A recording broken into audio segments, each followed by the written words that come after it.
de comunicación no hayan tomado este tema, bueno, es un escándalo, ¿no? Tendría que estar en los medios nacionales dando vueltas y vueltas y mesas de análisis, sobre todo en el contexto de la consulta popular que viene en menos de 2 semanas. Y si tú ves la manera en la que pasan este escándalo en los medios, lo pasan de corredito, vámonos, 1, 2, 3, como si no fuera, como si no estuvieran deteniendo a una de las manos derechas de gobiernos anteriores, como si esto no tuviera una implicación directa, como ya decía Juan Pablo, con los medios de comunicación, y el significado que tiene esta alianza que tenían los medios con el viejo régimen, y los crímenes que se cometieron de la mano, específicamente el que ya comentamos de Palomino, como si no hubiera pasado nada, ¿no? Entonces es obvio que Televisa, es obvio que Latinos, Loret de Mola, pues no van a salir a decir, a hablar mucho de este tema, sino van a tratar de desviarlo con otras cosas que ya vimos que trataron de hacer. Sin embargo, hay otros medios, ¿no?, que tampoco han dicho absolutamente nada. Entonces, aquí hago un pequeño paréntesis de volada, nada más para agradecer a Mauricio Chávez, que nos acaba de dar un superchat, apoyándonos a este medio, porque justamente es imposible prácticamente encontrar este tipo de información. ¿Qué pasó? ¿Quién es Cárdenas Palomino? Ahorita vamos a hablar un poco de, si les parece, del resto de las investigaciones.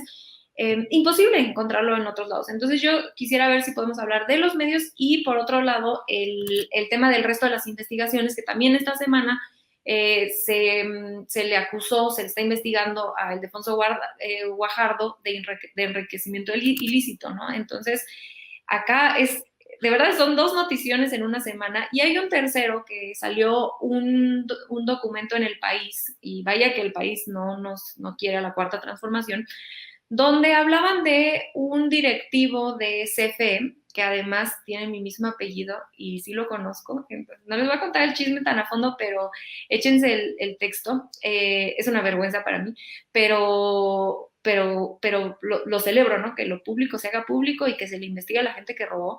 Un directivo de la CFE, un alto directivo, que antes trabajaba en Shell, después se vino a la CFE durante el periodo de Peña Nieto, y él estaba a cargo de la CFE Internacional, es decir, los tratos con compañías internacionales que fueran a entrar a México. Y curiosamente se crea, amigos de él, de trabajos previos, excompañeros de trabajo de él, crean una empresa nueva, y al año reciben millones y millones y millones de dólares de contratos de energía acá en México, ¿no? Entonces, es obvio que hay un conflicto de interés, que se firmaron, ahí mismo dice que se firmaron contratos que no debían haberse firmado, etcétera, etcétera. Y las autoridades mexicanas y gringas están investigando a este personaje con mi apellido. Entonces quisiera yo saber si podemos hablar tanto cualquiera de los 2 ejes, el que les guste a cada quien. Pongo yo en la mesa los 2 temas en los 10 minutitos que nos quedan, platicar un poco de qué significan los medios de comunicación y esta alianza que tienen con el viejo régimen en cuanto a corrupción e impunidad, y por el otro lado el resto de las investigaciones que también está haciendo la Fiscalía y que tampoco se ha volteado a ver por ningún lado, ¿no? Ha sido una semana muy, muy atareada. Sofi, ¿quisieras empezar? Sí, creo que esto es súper interesante, recordar lo que pasó con el caso de Israel Vallarta y Florence Cassén. Nos remonta a cómo el poder mediático y el poder político en México funcionaban desde hace mucho tiempo, ¿no? Y se estaba cuajando por ahí ya la relación casi criminal para, pues, silenciar, ¿no?, toda la crítica, silenciar las cosas que eran cuestionables de los gobiernos en turno, y que, pues bueno, como resultado me parece que después de tantos años de cuajar toda esta relación que era bastante problemática, casi criminal, me atrevería a decir, tenemos como resultado un sexenio como el de Enrique Peña Nieto, ¿no? Creo que, por ejemplo, si nos vamos al caso de Israel Vallarta y Florence Cassén, podemos empezar a ver como estos espacios en los que la Policía Federal podía recrear, como le dicen ellos, más bien hacer un montaje, para hablar de una detención que además de haber sido arbitraria, de haber sido hecha con muchísimas irregularidades, creó un problema para México diplomático con Francia, pero además que, como bien lo mencionaba Juan Pablo, al día de hoy tenemos a Israel Vallarta en la cárcel sin una sentencia, y lleva 16 años en la cárcel sin una sentencia, y además también Flores Casens estuvo 7 años en la cárcel, ella sí obtuvo una sentencia, pero de todas formas todo su caso estuvo lleno de irregularidades, ¿no? Y creo que, pues bueno, a pesar de que esta relación se empieza a hacer de manera muy extraña y además también con muchísimo dinero del gobierno que se estaba yendo a los medios de comunicación, pues se empezó a crear esta mala costumbre y esta desgracia, me atrevería a decir, en nuestra conversación pública sobre los hechos relevantes y sobre la realidad de nuestro país, ¿no? Tuvimos este tipo de acusaciones en el 2005 bajo el sexenio de Vicente Fox, pero después durante el sexenio de Felipe Calderón tuvimos también cosas gruesísimas que se escondieron con los medios de comunicación que también estuvieron implicados y que permitieron también, pues, que tuviéramos una conversación pública, creo que bastante reducida, con el desastre de país que estábamos viviendo, ¿no? El tema de la guerra contra el narco también se apoyó muchísimo en los medios de comunicación para avalarla, a pesar de que la gente la rechazaba porque significaba más violencia, significó más violencia y significó más destrucción para nuestro país, menos bienestar.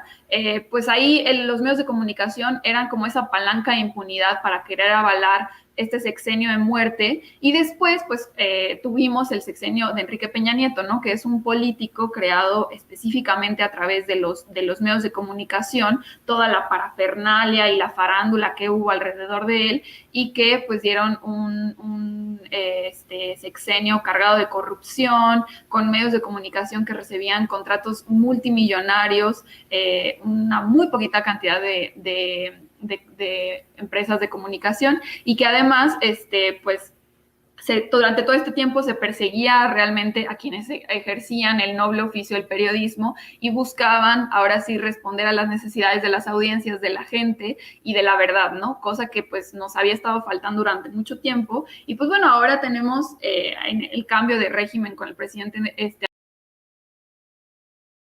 hemos visto que hay una gran cantidad de discusión pública, una gran cantidad ahora de medios alternativos de comunicación. El caso más claro también lo tenemos aquí con Sin Censura, que ha crecido tanto y que ha podido comunicar grandes discusiones. Y pues bueno, hemos tenido una conversación, yo me atrevería a decir, una conversación pública mucho más fructífera, pero al final del día todavía siguen estos intereses, ¿no? Hay muchos intereses a través de los medios de comunicación que se dedican a mentir, que se dedican a fabricar incluso noticias falsas, a confundir a la población, incluso a querer modificar la opinión pública, porque hay disidencia política. Pero no se habla de la disidencia política si no se utiliza la información modificada para querer hacer ver mal a una fuerza política, ¿no? Y creo que eso pues habla de la gran decadencia en la que hemos caído con los medios de comunicación, cómo se han generado, cómo se han creado ahora, ¿no? Marta, ¿qué opinas?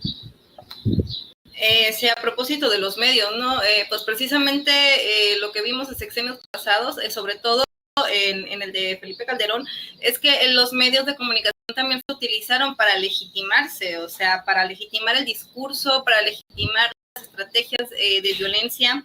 Y desde luego los medios siempre han sido cómplices, históricamente los medios más grandes han sido cómplices del poder económico aquí en México y en todos lados, me atrevería a decir. Ahora salen mucho con el lema de que es que incomodamos al poder, sí, pero a poder incomoda, ¿no? O sea, al poder económico, a sus jefes, a sus círculos, a la oligarquía jamás la tocan y nunca la van a tocar, de verdad, nunca la van a tocar. Y es toda una empresa, todo un negocio y toda una red, incluso de relaciones personales entre estos personajes del viejo régimen y de los medios y de los poderes fácticos que existen en México. Y bueno, o sea, afortunadamente sí tenemos los medios alternativos, como este caso de los canales de YouTube y demás, que sí permiten una más amplia democratización de la opinión pública. Se abre más la arena de la discusión, desde luego. Sin embargo, hay que recordar que quienes siguen teniendo el poder de los medios masivos, pues es el mismo grupo de siempre. Y bueno, sí, desde luego que hay casos en los que los medios han tenido un papel incluso criminal, se